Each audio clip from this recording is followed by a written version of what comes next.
बात की एक बात यह कि सबसे अहम ताजा खबर यह है कि पहलगाम हमले के बाद पाकिस्तान के साथ सिंधु जल समझौता रोक देने के बाद अब भारत ने चिनाब नदी पर हाइडल प्रोजेक्ट बनाने का काम को आगे बढ़ा दिया है।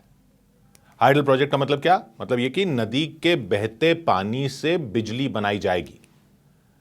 सिंधु जल समझौते में यह है कि भारत पाकिस्तान को जिन नदियों का पानी दिया गया था भारत से, उनके पानी में भी बहते पानी से अगर बिजली बनाना चाहे तो भारत बना सकता है। मतलब पानी अपनी तरफ मोड़े बिना अगर पानी से बिजली बनाकर उसे आगे बढ़ाया जाता है तो वो भारत कर सकता था समझौते में भी। इसको कहते हैं run of the river project, यानी बहते पानी का इस्तेमाल करना। लेकिन पाकिस्तान इस पर भी टांग अड़ाता रहता था कि भारत पानी रोककर मोड़ देगा। खैर, अब तो भारत ने समझौता ही रोका हुआ है। अब चिनाब नदी पर भारत ने सावलकोट हाइड्रो इलेक्ट्रिक प्रोजेक्ट के काम को आगे बढ़ा दिया। एक बांध बनेगा, पानी को गिराकर उसमें से 1856 मेगावाट बिजली बनाई जाएगी। लागत आएगी 5129 करोड़ रुपए और यह बनेगा जम्मू कश्मीर के उधमपुर और रामबन जिलों में। चिनाब पर जो 6 नदियां भारत से पाकिस्तान जाती हैं उनमें चिनाब भी है। सिंधु, झेलम, चिनाब, रावी, ब्यास और सतलुज, ये हैं तो 6 नदियां जो पाकिस्तान जाती हैं। लेकिन इनमें बाकी 5 नदियां वहां जाकर सिंधु में ही मिल जाती हैं। यानी झेलम, चिनाब, रावी, ब्यास और सतलुज सब सिंधु में मिल जाती हैं। यहां से 6 जाती हैं, वहां 1 हो जाती है। इसलिए इस समझौते को सिंधु जल संधि कहते हैं। और उनमें जो पूर्व की तरफ की 3 नदियां हैं, यानी रावी, ब्यास और सतलुज, उनका पानी तो भारत के हिस्से दिया गया था समझौते में, और पश्चिम वाली 3 नदियों यानी सिंधु, झेलम और चिनाब का पानी गया था पाकिस्तान के हिस्से में। हालांकि उन नदियों पर भी Bharat run of the river project बना सकता था, यानी बहते पानी से बिजली बना सकता था कि बांध बनाकर बिजली बना ली और पानी फिर आगे जाने दिया। यह उस समझौते में भी था। लेकिन उन 3 नदियों पर भी कुछ भी करने पर पाकिस्तान से बात करनी होती थी, यह समझौते में था, और पाकिस्तान हर बार कोई ना कोई आपत्ति जता देता था। चिनाब पर सावलकोट प्रोजेक्ट इसीलिए अटका हुआ था। अब भारत ने इसको आगे बढ़ा दिया है। चिनाब नदी हिमाचल प्रदेश के लाहौल स्पीति इलाके से निकलती है और फिर यह जम्मू कश्मीर में बहती हुई रामबन और उधमपुर जिलों से गुजरती है, और यही वो जगह है जहां सावलकोट प्रोजेक्ट है। उसके बाद चिनाब पाकिस्तान में प्रवेश करती है सियालकोट के पास हेडमराला पर, और पाकिस्तान में ये सिंधु नदी में मिल जाती है और अंत में सिंधु नदी अरब सागर में चली जाती है। तो चिनाब नदी जो है वो पाकिस्तान के लिए बहुत महत्वपूर्ण है।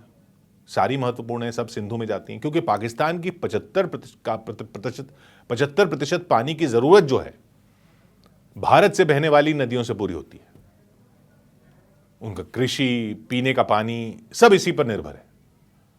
भारत का हमेशा तर्क ये रहा कि हम पानी तो जाने दे ही रहे हैं, लेकिन उससे बिजली क्यों ना बनाएं। 1947 में जब भारत और पाकिस्तान का बंटवारा हुआ तब नदियां नहीं बांटी गई थी, सिर्फ सीमाएं बढ़ गई थी। सिंधु नदी प्रणाली यानी ये 6 नदियां, इनका ज्यादातर पानी यानी इन 6 नदियों का पानी पाकिस्तान जाता है, लेकिन स्रोत भारत में है। 1948 में विवाद बढ़ गया था, फिर विश्व बैंक ने मध्यस्थता की। 1951 में विश्व बैंक, वर्ल्ड बैंक के पूर्व प्रमुख डेविड लिलेंथन ने सुझाव दिया कि दोनों देश मिलकर नदियों का विकास करें, और फिर इस पर बातचीत शुरू हुई, और यह बातचीत 9 साल चली। 9 साल की बातचीत के बाद 1960 में कराची में सिंधु जल संधि पर हस्ताक्षर हुए और वर्ल्ड बैंक एक तरह से गारंटर बन गया। पूर्वी नदियां यानी रावी, ब्यास और सतलुज भारत को मिली, पश्चिमी नदियां यानी सिंधु, झेलम और चिनाब पाकिस्तान को मिली।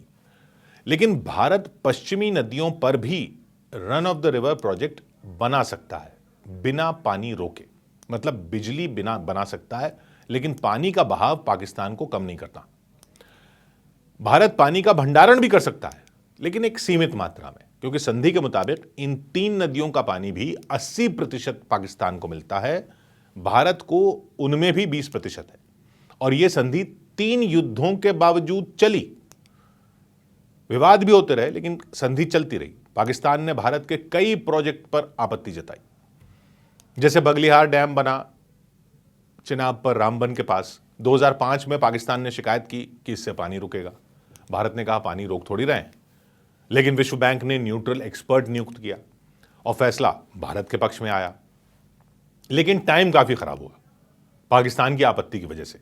इसी तरह किशनगंगा प्रोजेक्ट झेलम पर बना, पाकिस्तान इसको लेकर भी कोर्ट ऑफ आर्बिट्रेशन में चला गया, लेकिन वहां भी भारत जीता। रटले प्रोजेक्ट पर भी विवाद हुआ। रटले 850 मेगावाट का है, चिनाब पर है, किश्तवाड़ में। पाकिस्तान कहता है इसका डिजाइन गलत है, यह पानी रोक सकता है। अब पहलगाम हमले के बाद भारत ने सिंधु जल संधि को अबेयंस में डाल दिया है। अबेयंस मतलब निलंबित कर दिया है। यह पहली बार है जब संधि निलंबित हुई। अब भारत डेटा शेयर नहीं कर रहा कि कब कितना पानी छोड़ा जा रहा है, नोटिफिकेशन नहीं दे रहा कब कितना पानी छोड़ा जा रहा है। यह सब पहले करना पड़ता था। अब भारत तेजी से प्रोजेक्ट आगे बढ़ा रहा है और नहीं सुन रहा अगर उसकी आपत्ति है, कोई पाकिस्तान की कोई आपत्ति है तो हम नहीं सुन रहे। भारत ने सावलकोट प्रोजेक्ट के लिए टेंडर निकाल दिया है। एनएचपीसी ने बोली लगाने के लिए बिड आमंत्रित कर दी है। यह प्रोजेक्ट है चिनाब पर, बगलिहार के ऊपर, सलाल के नीचे। इसके अलावा भी जो दूसरे प्रोजेक्ट बनने हैं उनका काम भी तेज कर दिया गया है।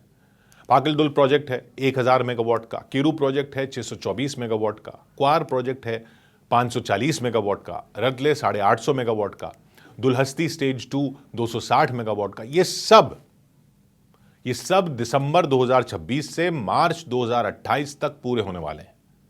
और पाकिस्तान की चिंता बढ़ती जा रही है क्योंकि उसको लगता है इस सब से उसका पानी रोक दिया जाएगा।